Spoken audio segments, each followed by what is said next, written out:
Istilah Tuhan untuk Yesus itu artinya tidak sama dengan istilah Allah. Nah, kebanyakan orang Kristen kurang hati-hati di sini. Allah ya Tuhan, Tuhan ya Allah. Maka ada sebut kita anak-anak Tuhan. Padahal kalau kita strict menggunakan Alkitab, tidak ada istilah anak Tuhan itu. Begitu apa Yesus bukan Allah? Kita harus membedakan antara Kristus sebelum inkarnasi dan Kristus sebagai inkarnasi dari firman Allah yang menjadi manusia. Jadi eksistensi Yesus Kristus itu kekal kalau kita melihat bahwa dia sudah ada sebelum dunia dijadikan. Mari kita baca. Di dalam Yohanes 17 ayat 5, ini pengakuan Yesus sendiri. Oleh sebab itu ya Bapa, permuliakanlah aku padamu sendiri, dengan kemuliaan yang kumiliki di hadiratmu sebelum dunia ada. Ya. Jadi dia sebelum dunia ada, dia sudah ada di hadirat Bapa. Itulah sebabnya juga dikatakan di dalam pasal yang sama, ayatnya yang ke-24. Ya Bapa, aku mau supaya dimanapun aku berada, mereka juga berada bersama-sama dengan aku. Mereka yang telah Engkau berikan kepadaku, agar mereka memandang kemuliaanku yang telah Engkau berikan kepadaku, sebab Engkau telah mengasihi aku sebelum dunia dijadikan. Jadi sebelum dunia dijadikan, nanti yang namanya Yesus Kristus itu sudah ada dan dikasihi Bapa. Karena tidak mungkin Bapa mengasihi sesuatu yang tidak ada. Berarti kalau gitu eksistensi Yesus itu sudah ada sebelum dunia dijadikan.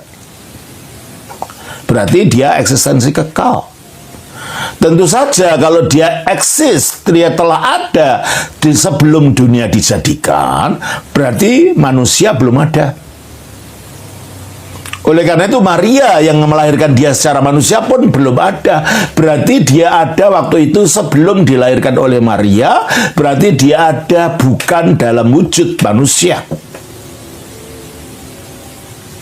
Oleh sebab itu dia juga mengatakan di dalam Yohanes pasal 8 ayat 56 sampai 58. Abraham bapamu bersukacita bahwa ia akan melihat hariku, dan ia telah melihatnya dan ia bersukacita. Ya, jadi Abraham menurut Yesus, yang menurut sejarahnya ketika dia mengatakan seperti yang ditulis dalam ayat ini, itu Abraham sudah meninggal 2000 tahun sebelumnya. Tetapi dia mengatakan Abraham telah melihat harinya Yesus. Berarti Abraham pernah bertemu dengan Yesus. Tentunya bukan dalam wujud manusianya Yesus ini, tetapi dalam penampakan yang namanya teofani, seperti yang kita baca dalam Kejadian pasal 18. Di situ kita baca tentang suatu penampakan yang dilihat oleh Abraham. Kejadian pasal yang ke-18 ayat 1 dan 2. Kemudian Tuhan menampakkan diri kepada Abraham dekat pohon tarbantin di Mamre, sedang ia duduk di pintu kemahnya waktu hari panas terik. Ketika ia mengangkat mukanya, ia melihat 3 orang berdiri di depannya. Ada 3 orang berdiri di depannya. Ayat 18, ayat yang 16. Lalu berangkatlah orang-orang itu dari situ dan memandang ke arah Sodom, dan Abraham berjalan bersama-sama dengan mereka untuk mengantarkan mereka. Jadi orang-orang itu menuju kepada Sodom. Ayat 22. Lalu berpalinglah orang-orang itu dari situ dan berjalan ke Sodom, tetapi Abraham masih tetap berdiri di hadapan Tuhan. Berarti kalau itu salah satu daripada 3 orang ini adalah Tuhan sendiri, karena orang itu berjalan ke Sodom, Abraham tetap berdiri di hadapan Tuhan. Dan pasal 19 ayat 1 mengatakan, siapa 2 orang yang ke Sodom itu? Kedua malaikat itu tiba di Sodom. Nah, ternyata yang ke Sodom itu adalah 2 malaikat. Jadi kalau ada 3 orang, yang 2 adalah malaikat pergi ke Sodom, yang bersama Abraham itu 1 orang, dan dikatakan Alkitab Abraham berdiri di hadapan Tuhan, berarti berarti yang dilihat Abraham adalah Tuhan sendiri. Itulah adalah penampakan Kristus sebelum jadi manusia. Itulah yang disebut sebagai Theophany.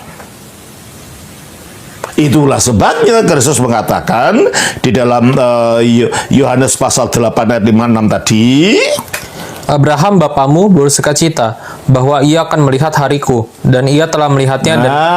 Maka Kristus mengatakan Abraham telah melihat hariku, karena dia memang telah melihat dalam wujud penampakan itu.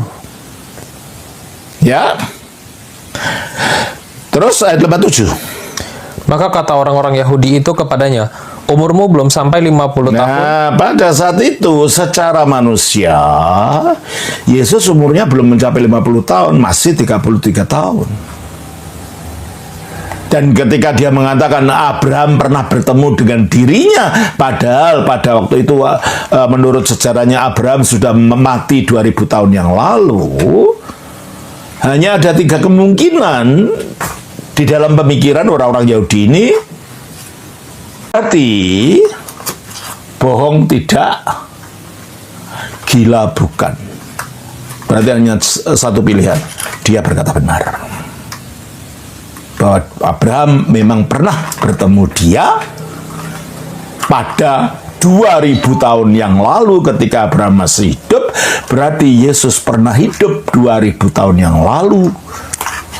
Bukan dalam wujud manusia namanya Yesus, sebab wujud manusianya yang namanya Yesus itu baru lahir dari Bunda Maria sebelum 50 tahun yang lalu, pada waktu itu. Oleh karena itu akhirnya ayat 58 dia mengatakan apa? Kata Yesus kepada mereka, aku berkata kepadamu, sesungguhnya sebelum Abraham jadi, aku telah ada. Nah, jangankan sebelum Abraham jadi, sebelum dunia ada pun dia telah ada. Nah, ini perkataan Yesus. Pada mulanya adalah firman. Firman itu bersama-sama dengan bersama-sama dengan Allah, di mananya? Di dalamnya Allah tadi. Dan firman itu adalah Allah. Firman itu adalah Allah. Bukan artinya dia adalah Bapa. Artinya kodratnya itu sama dengan Allah. Seperti sekarang Pak Robi mendengar saya berkata-kata. Seandainya Pak Robi tidak kenal saya pun, lalu mendengarkan kata-kata saya selama berapa menit ini nanti, Pak Robi pasti mulai mengerti karakter saya dari kata-kata saya. Entahkah saya membosankan, saya menyenangkan, saya pinter, saya bodoh, saya tinggi hati, saya rendah hati. Semuanya itu akan tercermin dari kata-kata saya. Kata-kata saya mencerminkan siapa saya. Kata-kata saya bagi Pak Robi sekarang adalah saya, meskipun secara fisik saya tidak ada di situ. Demikianlah firman-Nya Allah atau kata-katanya Allah adalah Allah dalam pengertian yang saya jelaskan tadi. Jadi kalau berbicara tentang Yesus sebagai Allah, maksudnya yang kita maksudkan adalah keberadaannya yang asli, yang kekal sebelum lahir dari Maria, yang satu dengan Bapa sebagai firman.